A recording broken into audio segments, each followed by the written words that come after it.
tepatnya di 2016 itu awal aku masuk kuliah dengan background yang sama sekali nggak bisa bahasa Inggris. Masih inget banget waktu itu kayak gini. Good morning everyone. My name is Rian. Ya udah kayak gitu banget. Itu aku banget di 2016. Jadi kayak terbata-bata. Itu bener saking nggak bisanya bahasa Inggris. Pernah ya di semester pertama itu nggak pernah dapet nilai di atas 50. Bisa dibayangin lah kayak apa ya stupidnya aku waktu itu. Kalau ingat masa-masa itu adalah masa-masa tersulit ya, kayak ya Allah bodoh banget, Cak.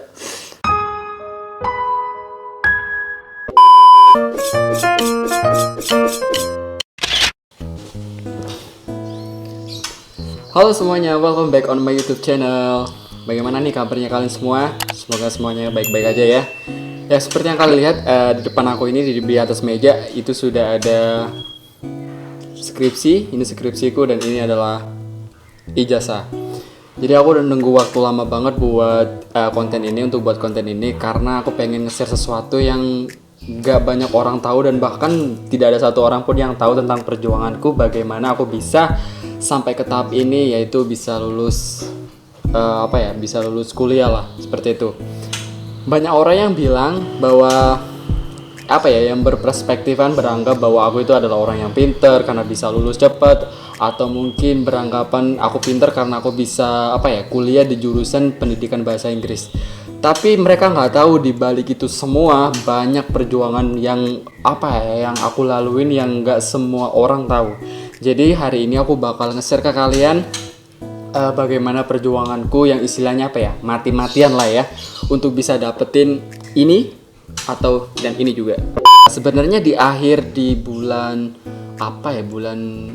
Desember di 2020 kemarin sebenarnya sudah bisa untuk sidang skripsi, tapi karena berhubung pendaftarannya udah ditutup, akhirnya aku diundur. Tepatnya di bulan 19 April 2021 aku baru bisa sidang skripsi dan akhirnya diwisuda di bulan November kemarin di tanggal 17 November kalau nggak dan baru diwisuda di tanggal 21 September kemarin. Jadi agak panjang sih karena harus ngantri sama wisudawan yang lainnya juga. Jadi hari ini aku bakal nge-share ke kalian tentang perjuanganku selama kuliah. Aku harapin nanti kalian bisa dapat manfaatnya lah dari video ini, dari perjuangan yang telah aku lakuin. Oke, jadi tepatnya di 2016 itu awal aku masuk kuliah dengan background yang sama sekali nggak bisa bahasa Inggris. Ini salah satunya, beneran. Jadi aku sekolah ya, jujur aja nih di sini aku jujur selama sekolah 12 tahun dari SD sampai lulus SMK pun itu aku nggak pernah tahu apa yang namanya bahasa Inggris. Dalam artian memang ya kalau kasarnya bodoh banget lah di dalam pelajaran bahasa Inggris. Dulu kalau di SMK ya tahu sendiri lah. Kalau udah pelajaran bahasa Inggris itu pasti tak tinggal tidur. Kalau nggak tidur ya paling ya udah mojo aja di belakang. Karena memang pertama nggak tertarik karena aku memang nggak bisa. Kalaupun kalian tanya kenapa kok bisa akhirnya bisa masuk bahasa Inggris, ada beberapa alasan. Yang pertama itu karena aku dari SMK itu jurusan perhotelan. Jadi ada guru lesku itu ketika masih SMK dulu, beliau nyariin aku untuk masuk di jurusan pendidikan bahasa Inggris. Karena aku sendiri itu adalah perhotelan, kan agak balance ya, di perhotelan pasti bahasa Inggris itu sangat dibutuhkan. Itu yang pertama. Yang kedua juga orang tua kan tinggal di Bali, jadi ya bakal prospeknya nanti kalau udah lulus bisa lah ke Bali, kan di situ juga tempat atau pariwisata kayak gitu. Selama aku kuliah itu berat banget. Jadi bisa dibayangin ya, hari pertama masuk kuliah tiba-tiba kita duduk nih ya di dalam kelas, tiba-tiba dosennya masuk itu langsung ngomong bahasa Inggris. Good morning everyone, welcome to our class today kayak. Jadi dari kalimat itu aja itu udah kayak deg-degan banget, terus kayak kalau bahasa Jawanya gerembes keringet dingin lah pokoknya.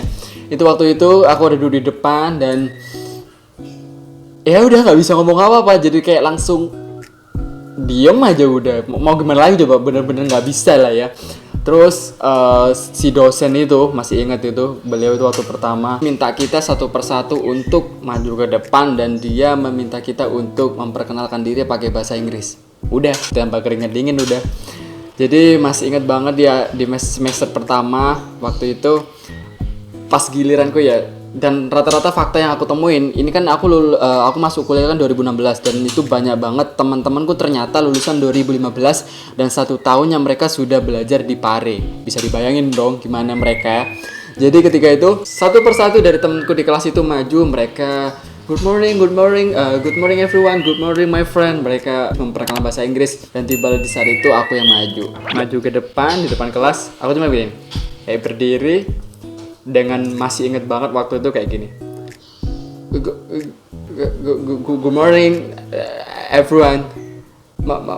My name is Rian. Ya udah kayak gitu banget. Itu aku banget di 2016. Jadi kayak terbata-bata. Itu bener saking nggak bisanya bahasa Inggris. Ya seperti aku bilang tadi, 12 tahun sekolah nggak pernah bisa bahasa Inggris, dan I'm, is, are, to be, verb, noun, adjective. Aku nggak pernah tahu apapun itu, beneran. Jadi ketika itu bener-bener kayak, aduh, di semester awal itu adalah semester yang sangat berat. Bagaimana kita harus ngomong bahasa Inggris, sometimes dosennya ya udah jelasnya full English. Jadi kayak bener-bener berat banget lah untuk dijalanin. Tapi di balik itu semua ada orang-orang hebat yang selalu mensupport, baik keluarga dan teman-teman kayak gitu. Dan akhirnya ya udah tetap fight aja. Lanjut ya, di semester pertama itu aku hampir aja nggak naik kelas atau tinggal kelas di mata kuliah, beberapa mata kuliah. Ya ini juga semua orang nggak tahu tentang tentang seluk beluknya perjuanganku, bagaimana fightus di jurusan ini. Jadi di semester pertama itu udah bener-bener down banget, nggak mau lanjut, istilahnya pokoknya bener-bener down, udah nggak mau lanjut. Karena mungkin saking bodohnya ya. Kalian tahu nggak sih, percaya nggak percaya ya, selama semester pertama aku nggak pernah dapat nilai di atas 50. Bisa dibayangin dong perasaanku waktu itu bagaimana. Sedangkan teman-teman yang lain itu nilainya bagus-bagus. Jadi kayak ya, ketika ulangan dibagi aku hanya lembaran kertasku hanya keep to myself, karena aduh malu banget sumpah. Bisa dibayangin lah kayak apa ya stupidnya aku waktu itu. Jadi di situ bener-bener down, di situ bener-bener udah wis, aku nggak kuat, aku nggak mau lanjut lah di semester ini, nggak mau lanjut untuk kuliah. Tapi ya balik lagi semangat dari orang tua, dari keluarga, dari teman-teman itu kayak oke deh, bisa deh. Jadi tetap fight. Singkat cerita, di waktu itu di akhir semester pertama ya, ada namanya mata kuliah General English itu 8 SKS. Nah, masih ingat namanya Pak Rizky. General English ini kan semacam kayak akarnya lah ya, bahasa Inggris lah ya, dari ibaratkan pohon itu ada akarnya lah. Beliau bilang, ya sambil ini nunjukin nilai-nilai kayak gitu. Beliau talk to me, Rian ini gimana? Nilai kamu segini loh. Kamu masih niat nggak untuk kuliah? Kamu masih semangat nggak untuk kuliah? Ya udah, aku cuma diem doang aja. Terus singkat cerita ya, beliau ngasih advice lah, gini, kamu harus tetap semangat ya, kamu gini dan sebagainya. Dan ada di satu titik beliau itu bilang, oke, Bapak akan lulusin kamu, tapi dengan satu syarat, kamu harus benar-benar berusaha lebih keras lagi agar ada peningkatan, ada perbaikan di nilaimu nanti di next semesternya. Aduh, sumpah ya, di waktu itu ketika aku dengar beliau bilang seperti itu, ya Allah, itu rasanya seneng banget lah ya. Meskipun pada akhirnya harus lulus dengan nilai seadanya, tapi setidaknya aku nggak ninggal kelas. Udah gitu. Di situ aku sangat berterima kasih. Mungkin kalau Pak Rizky ya one day bisa lihat video ini, aku cuma bisa bilangin makasih banget Pak atas kepercayaannya. Lanjut lagi, singkat cerita lagi, akhirnya lulus dong di semester pertama. Semuanya aman, meskipun ya seadanya doang, tapi setidaknya tidak tinggal kelas. Lanjutlah di semester kedua. Di semester kedua itu ketemu sama Mem Isna, mata kuliah speaking English. Aduh, nambah lagi udah.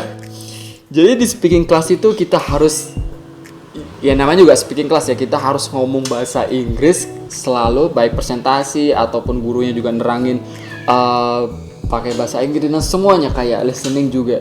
Jadi aduh, seakan dejavu udah. Di semester pertama itu akhirnya terulang kembali di semester kedua.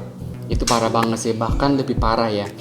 Jadi ketika sudah ujian speaking, ya udah cuma kayak jadi patung doang aja, nggak bisa harus ngomong apa, nggak tahu harus mau ngomong apa. Jadi kayak otak itu blank.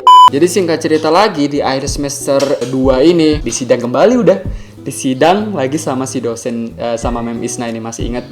Jadi waktu itu kan ujian akhirnya di semester 2 itu kan si dosen ini kan manggil satu persatu di sebuah ruangan. Karena beliau bawa beberapa gambar gitu ya. Terus kita dikasih satu dan di situ kita harus menjelaskan menggunakan bahasa Inggris apa yang terjadi di gambar itu, apa yang kamu lihat. You have to explain this one. Kayak gitu. Aduh. Aku nggak bisa sih. Kalau ingat masa-masa itu adalah masa-masa tersulit ya, kayak ya Allah bodoh banget, Cak. Bener-bener aduh, parah banget lah istilahnya. Memang ya seperti yang aku bilang awal tadi, aku memang dari background yang sama sekali nggak bisa bahasa Inggris, tapi ya udah, semua ini berhasil karena memang dari kerja keras. Waktu itu sangat tidak memuaskan nilainya ya, ketika ujian akhir speaking tadi sangat tidak memuaskan. Dan pada akhirnya ketika mau kenaikan kelas next semesternya ya, untuk semester ketiga disidang kembali. Waktu itu Mem Isna ngobrol sama aku, beliau bilang, ini gimana?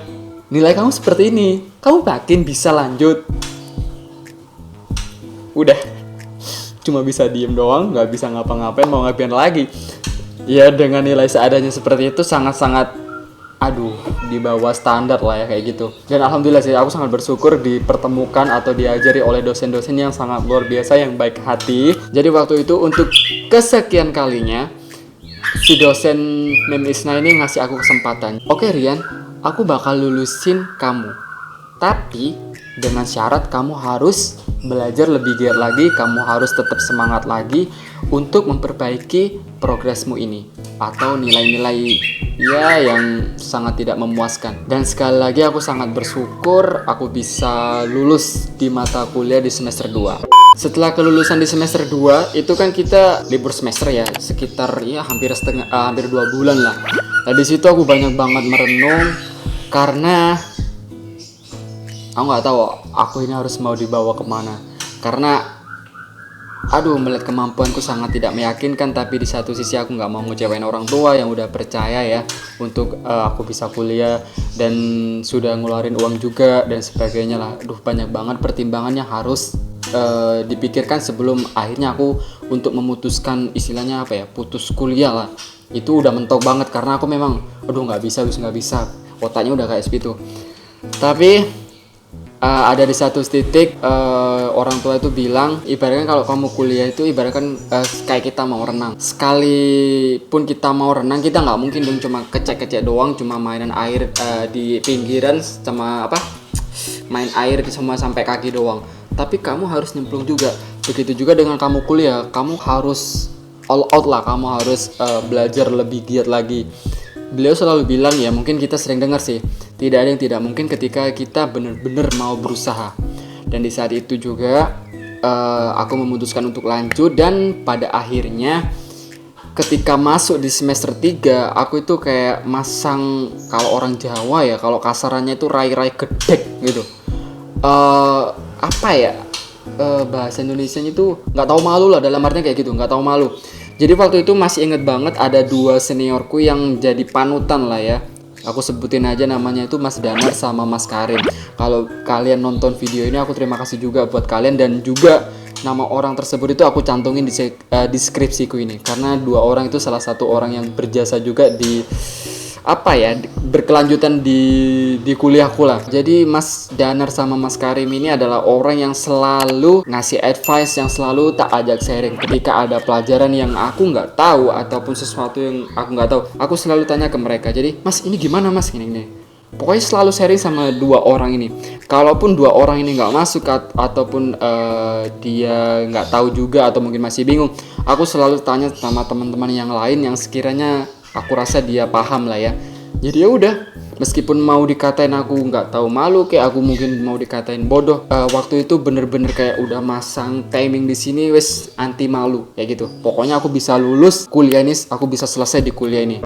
Singkat cerita, di waktu semester 3 itu semuanya lebih berjalan lebih baik lagi daripada semester sebelumnya. Aku sudah bisa sedikit menemukan ritme dari belajarku sendiri, dari sudah mulai memahami sedikit tentang materi-materi bahasa Inggris. Dan tepatnya di semester 4 itu bener-bener jadi awal fightku, karena aku mulai semester 4 itu nggak pernah ya, jarang banget bisa satu kelas sama Mas Danar sama Mas Karim ini. Biasanya kalau satu kelas sama mereka kan selalu aku tanya-tanya tentang materi yang aku nggak paham. di semester 4 sampai lulus nggak pernah satu kelas sama mereka. Ya di situ aku juga bingung mau sharing sama siapa, dan pada akhirnya aku harus fight dengan diriku sendiri. Dan bener-bener ketika kuliah dimulai, aku bener-bener coba untuk fokus dan bener-bener coba belajar. Ketika aku bener nggak bisa, ya udah aku tanya sama si dosen ataupun aku tanya sama teman-teman yang lain. Intinya di singkat cerita, alhamdulillah sampai pun aku lulus itu aku nggak pernah ninggal kelas, dan alhamdulillah sih semuanya berjalan dengan sangat lancar. Makanya ketika aku mengajar di sekolah ataupun di LBB, di bimbingan belajar, ketika ada murid yang bilang, "Mas, bahasa Inggris itu susah mas, aku nggak bisa bahasa Inggris mas," dan lain-lain, itu aku paling jengkel. Karena kenapa? Karena pengalamanku sendiri tuh kayak gitu. Aku yang dari backgroundnya nggak bisa sama sekali bahasa Inggris, fight mati-matian buat bisa bahasa Inggris, dan pada akhirnya aku bisa nyelesain skripsiku, dan pada akhirnya aku bisa dapetin ini. Itu adalah sebuah perjuangan yang kayak bukan lagi tumpah keringat, kayak aduh apa ya, bertumpah darah lah intinya kayak gitu. Sumpah itu kayak bener-bener perjuangan mati-matian banget sih. Makanya buat teman-teman yang nonton video ini ya, kalau kalian merasa kalian nggak bisa bahasa Inggris, kalian nggak pandai di mata pelajaran bahasa Inggris, kalian bukannya nggak bisa, hanya saja kalian itu belum menemukan orang yang tepat buat diajak sharing. Yang kedua, mungkin usaha kalian belum 100%. Kalau bisa jangan 100, 1000% sekalian untuk bener-bener fight. Karena ketika kita bener-bener ada kemauan untuk belajar, yakin deh, pasti ada jalan dan kalian tuh pasti bisa. Karena bukti realnya itu aku. Kalaupun bisa dibilang aku mulai dari nol untuk belajar bahasa Inggris, atau mungkin backgroundku dari nol bahasa Inggris, nol itu masih lingkaran sempurna ya. Sedangkan aku itu dari kayak nol putul, setengah lingkaran, bener-bener nggak bisa bahasa Inggris. Tapi pada akhirnya alhamdulillah semuanya lancar, dan ya kalau dibilang pinter sih enggak, cuma ya better lah daripada Rian yang di 2016 lalu. Jadi kayak alhamdulillah aja udah akhirnya aku bisa nyelesain ini semua dan bisa buat bangga orang tua. Oke, itu aja sih sedikit sharing dari aku yang dari awalnya banget nggak bisa bahasa Inggris, nggak punya background tentang knowledge bahasa Inggris, dan pada akhirnya jadi sarjana bahasa Inggris. Itu adalah sesuatu yang nggak pernah terbayangkan di otakku. Jadi buat kalian tetap semangat, tetap belajar. Yakin deh kalau kalian tetap belajar, kalian semangat untuk belajar, semuanya itu pasti bakal bisa kalian lewatin. Mungkin sedikit sharing aja bagaimana cara aku belajar bahasa Inggris. Ada banyak sih, bisa kita belajar di beberapa aplikasi, kayak nanti kita ketik kalimatnya, terus kita bisa dengerin voice-nya, pronunciation-nya atau cara pengucapannya juga. Terus kita juga bisa cari tutorial cara belajar bahasa Inggris yang baik dan benar di YouTube juga banyak, bisa kalian sharing juga. Atau mungkin biasanya kalau dulu kayak gini, kalau tips dari aku ya, dulu itu sampai sempat kalau aku mau berangkat kuliah motoran itu ya, sambil kayak gini kalau mau belajar speaking. Jadi kayak right side di sebelah kanan aku melihat bangunan. Jadi kayak I see the building, kayak menghafalkan satu perkata. Jadi kayak pohon warna hijau. Aduh, pohon itu bahasa Inggrisnya apa ya? Nggak tahu. Berhenti di motor, terus buka kamus secara online di HP, terus klik, carilah kata kerjanya pohon itu apa bahasa Inggrisnya. Terus kalau lampu merah itu apa ya? Kayak gitu. Jadi ketika sambil motornya sambil ngomong bahasa Inggris, I throw the straight, terus pokoknya cari kata per kata dan itu digabungin seakan jadi kayak kalimat kayak gitu. Sering membaca bahasa Inggris, meskipun kalian nggak tahu, udah baca aja udah. Untuk pertama baca aja udah. Nanti ketika kalian menemukan kata-kata yang nggak general atau nggak umum, kalian buka kamus. Jadi itu nanti bakal nambah vocab kalian. Itu aja sih sedikit tips buat kalian yang ingin belajar bahasa Inggris. Oke, cukup sekian video dari aku untuk hari ini, untuk sharing hari ini. Semoga bermanfaat buat kalian dan sukses selalu buat kalian. Dan juga terima kasih buat kalian yang sudah subscribe channel ini, yang sudah support, terima kasih. Yang masih stay juga terima kasih. See you on next video, semoga kalian sehat selalu, bye bye.